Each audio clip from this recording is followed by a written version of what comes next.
তোমাদের একটা ফানি গল্প শোনাই। তো যাদের মন খারাপ আছে অবশ্যই মন ভালো হয়ে যাবে, এটা আমি কথা দিতে পারি। যদি হাতে কয়েক সেকেন্ড সময় থাকে তাহলে আমার গল্পটা শুনে যেতে পারো। তো ছেলেটার নাম সুঙ্কু।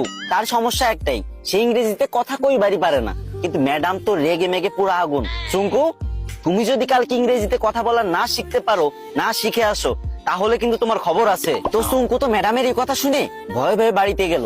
আর পরের দিন সুঙ্কু যখন স্কুলে আসতেছে, তখন অনেকক্ষণ আসার পরে দেখতেছে একটা ছেলে একটা মেয়েরে বলতেছে কলে, হ্যালো ডার্লিং।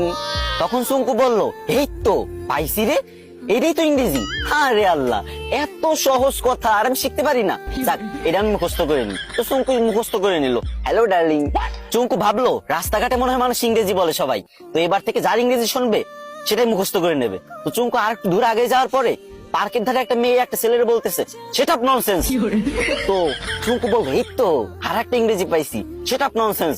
এটা শিখে নিল। চুঙ্কু তো মহা খুশি।